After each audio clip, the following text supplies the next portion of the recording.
നമസ്കാരം. വർക്കിംഗ് ക്ലാസിന്റെ ഒരു പുതിയ വീഡിയോയിലേക്ക് ഏവർക്കും ഹൃദ്യമായ സ്വാഗതം.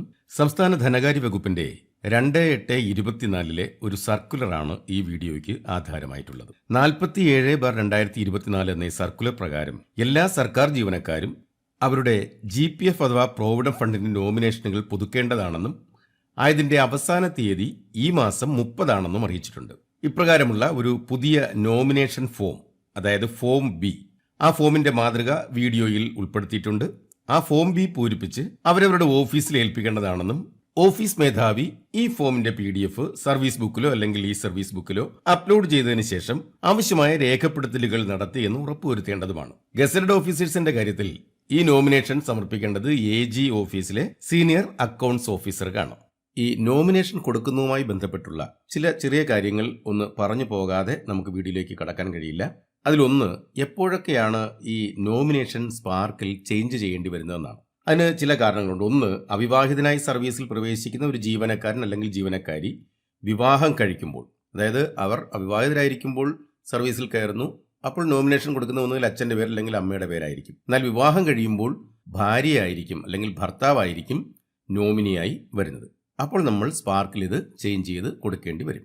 അതുപോലെ തന്നെ നോമിനിയായി പേര് ചേർത്തിരുന്ന ഒരാൾ, അയാൾ അടുത്ത ബന്ധുവായിരുന്നിരിക്കാം, അദ്ദേഹം മരണപ്പെട്ടു പോയാൽ പകരം ഒരു നോമിനിയെ നമ്മൾ ചേർക്കേണ്ടി വരും. അടുത്തത്, ഫാമിലി ഇല്ലാത്ത ഒരാൾ, ഇപ്പോൾ ഫാമിലി ഇല്ലാതെ അനാഥനായി വളരുന്ന ഒരാൾക്ക് ആരെ വേണമെങ്കിലും നോമിനിയായിട്ട് നിർദ്ദേശിക്കാം.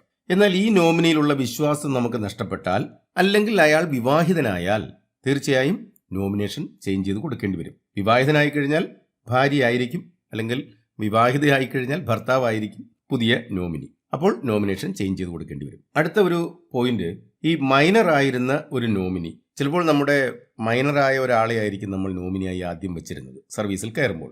എന്നാൽ അയാൾ 18 വയസ്സായി കഴിയുമ്പോൾ മേജറായി മാറും. അപ്പോഴും നമ്മൾ നോമിനേഷൻ ചേഞ്ച് ചെയ്ത് കൊടുക്കേണ്ടി വരും. കാരണം ഈ മൈനറായ നോമിനിക്ക് ഒരു ഗാർഡിയനെ രജിസ്റ്റർ ചെയ്തിട്ടുണ്ടായിരിക്കുമല്ലോ. ആ മൈനർ നോമിനിക്ക് 18 വയസ്സ് പൂർത്തിയാകുമ്പോൾ ഈ ഗാർഡിയൻഷിപ്പ് മാറ്റി ഫുൾ നോമിനേഷനാക്കി മാറ്റേണ്ടി വരും. ഇനി അഥവാ നിങ്ങൾ നോമിനിയെ രജിസ്റ്റർ ചെയ്തിട്ടില്ല എങ്കിൽ എന്താ സംഭവിക്കുക?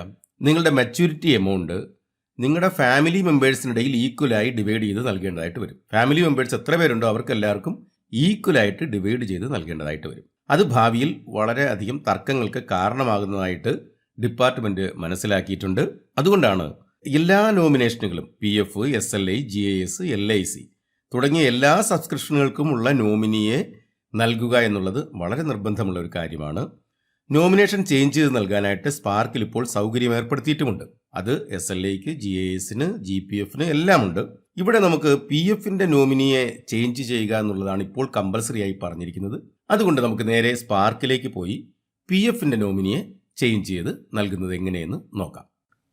എല്ലാ ജീവനക്കാരും ആദ്യം ചെയ്യേണ്ടത് ഈ കാണുന്ന form B, form of nomination fill ചെയ്ത് ഓഫീസിൽ സമർപ്പിക്കുക എന്നുള്ളതാണ്.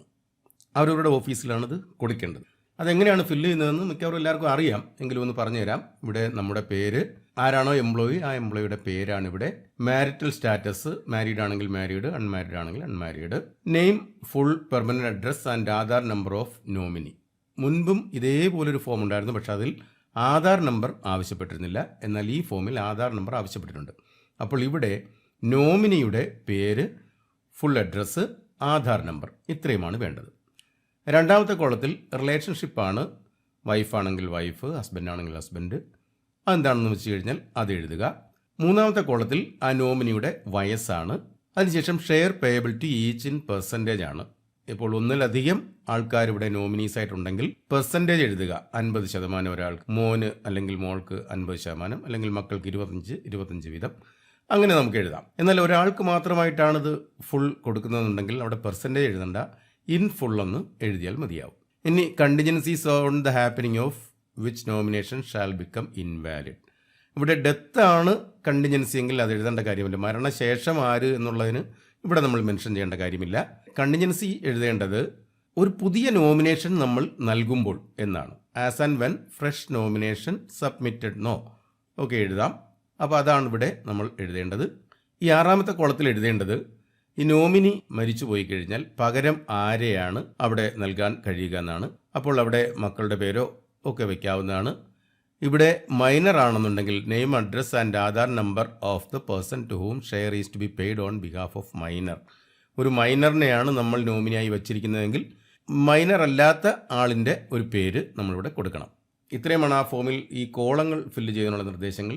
സബ്സ്ക്രൈബറുടെ പേര്, designation, office address, pen number, ഒപ്പ്, പ്ലേസ്, ഡേറ്റ്, അക്കൗണ്ട് നമ്പർ എന്ന് പറയുന്നത് നമ്മുടെ PF അക്കൗണ്ട് നമ്പറാണ്, അത് കൊടുക്കുക. ബാങ്ക് അക്കൗണ്ട് നമ്പർ അല്ല, PF അക്കൗണ്ട് നമ്പർ. അടുത്തത് name, address and Aadhaar number of witnesses ആണ്.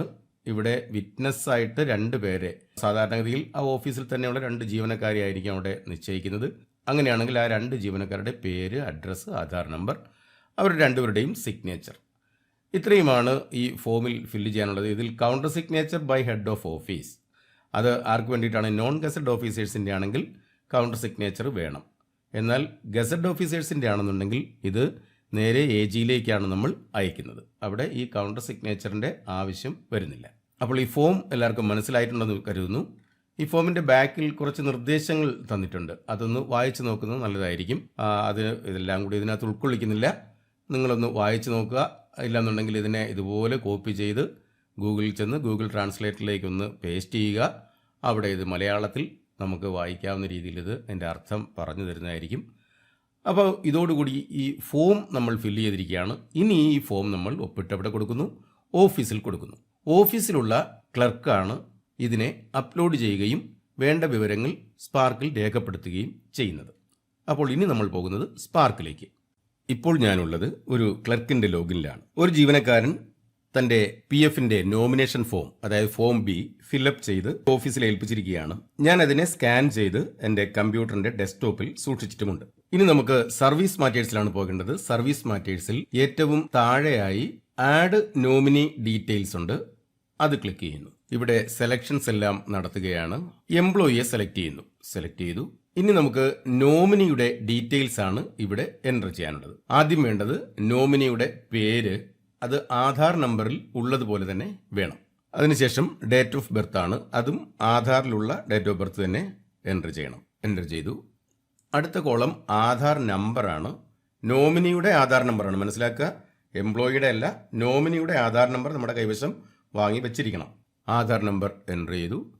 അതിനുശേഷം നോമിനിയുടെ അഡ്രസ്സ്, അതും ആധാറിലുള്ള അഡ്രസ്സ് തന്നെ എൻ്റർ ചെയ്യുക. റിലേഷൻഷിപ്പാണ് എൻ്റർ ചെയ്യേണ്ടത്. Daughter adopted, father, mother, son adopted, സ്പൗസിനെ നമ്മൾ എൻ്റർ ചെയ്തു. ആഡ് ബട്ടൺ ക്ലിക്ക് ചെയ്യുന്നു. The data will be verified by the demographic Aadhaar authentication. Are you sure to proceed? Okay കൊടുത്തു. Nominee details has been added successfully.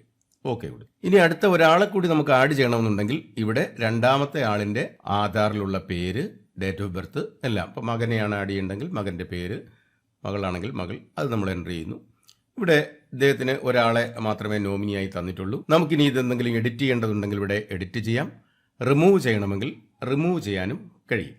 ഇനി ഇവിടെ benefit ടൈപ്പാണ് enter ചെയ്യാൻ പോകുന്നത്. അപ്പോൾ ബെനിഫിറ്റ് ടൈപ്പ് എന്ന് പറയുമ്പോൾ നമുക്കറിയാം SLI, GAS, GPF എല്ലാം ഉണ്ട്. നമ്മളിവിടെ ആദ്യം GPF ക്ലിക്ക് ചെയ്യുന്നു. അപ്പോൾ നോമിനിയെ നമ്മളിവിടെ സെലക്ട് ചെയ്യാൻ പറഞ്ഞിരിക്കുകയാണ്. നമ്മൾ മുകളിൽ കൊടുത്തിരിക്കുന്ന ആ പേര് മാത്രമേ അവിടെ വന്നിട്ടുള്ളൂ. ആ പേര് സെലക്ട് ചെയ്തു. ഇത് കോമൺ ഫോർമാറ്റ് ആണ്. SLI, GAS ഇതിലെല്ലാത്തിനും ഇതിന് ഉപയോഗിക്കാം. നമ്മളിവിടെ സെലക്ട് ചെയ്തിരിക്കുന്ന ബെനിഫിറ്റ് ടൈപ്പിനനുസരിച്ച് നമുക്ക് ആളിൻ്റെ പേര് വേണമെങ്കിൽ മാറ്റാം. ഇതിൽ 2-3 ആഡ് ചെയ്തിട്ടതിന് ശേഷം ഓരോന്നിനും ഓരോന്ന് ഉപയോഗിക്കാം. ഇപ്പോൾ GPFന് ഉപയോഗിക്കുന്ന ആൾ തന്നെ ആവണമെന്നില്ല, SLIക്ക്, GASന് അങ്ങനെ. ഇവിടെ പെർസെൻറ്റേജ് ആണ്. ഇവിടെ 100 ആണ് പെർസെൻറ്റേജ്. നമ്മൾ നേരത്തെ ആ ഫോമിൽ ഇൻ ഫുൾ എന്ന് എഴുതി തന്നിട്ടുണ്ട്, 100. അടുത്തത് ചോദിക്കുന്നത് ഇൻവാലിഡ് കണ്ടിജൻസി ആണ്.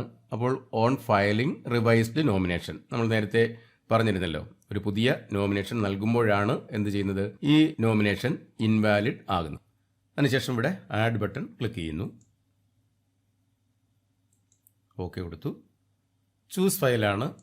ചൂസ് ഫയൽ എന്നുള്ളത് നമ്മൾ ഓൾറെഡി ചെയ്ത് വെച്ചിട്ടുള്ളതാണ് നേരത്തെ, അത് ഓപ്പൺ ചെയ്യുന്നു. ഇനി ഫൈനൽ സബ്മിറ്റ് കൊടുക്കുകയാണ്.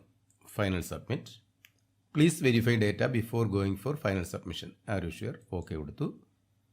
Nomination has been added successfully. Okay ആയിട്ടുണ്ട്. അപ്പോൾ ഇങ്ങനെയാണ് നമ്മൾ PFൻ്റെ നോമിനേഷൻ നൽകുന്നത്. ഇത് ഇനി റിവൈസ് ചെയ്യണമെന്നുണ്ടെങ്കിൽ ഇവിടെ അടുത്തൊരു ബട്ടൺ ഉണ്ട്.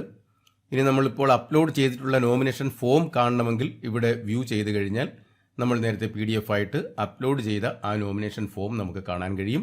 ഈ നോമിനേഷൻ നമ്മൾ കൃത്യമായും ഈ മാസം 30-ാം തീയതിക്ക് മുമ്പ് തന്നെ ഇത് അപ്ലോഡ് ചെയ്തിരിക്കണം. എന്നാണ് സർക്കുലറിൽ പറയുന്നത്. അപ്പോൾ GPF നോമിനേഷൻ സ്പാർക്കിൽ ആഡ് ചെയ്യുന്ന വിധം ആണ് നമ്മൾ പറഞ്ഞത്. ഇഷ്ടമായെങ്കിൽ ഈ വീഡിയോ ഒന്ന് ലൈക്ക് ചെയ്യാൻ മറക്കരുത്. പരമാവധി ആൾക്കാർക്ക് ലഭിക്കത്തക്ക വിധം ഇതൊന്ന് ഷെയർ ചെയ്യുക. ഇനി വളരെ കുറച്ച് ദിവസങ്ങളേ ഉള്ളൂ ഇത് ചെയ്തു തീർക്കാനായിട്ട്. അതുകൊണ്ട് എത്രയും പെട്ടെന്ന് തന്നെ ഈ വീഡിയോ നോക്കിയോ അല്ലാതെയോ നിങ്ങൾ ഇതിനെ അപ്ലോഡ് ചെയ്യുക. നോമിനേഷൻ പ്രോസസ്സ് കംപ്ലീറ്റ് ചെയ്യുക. താങ്ക്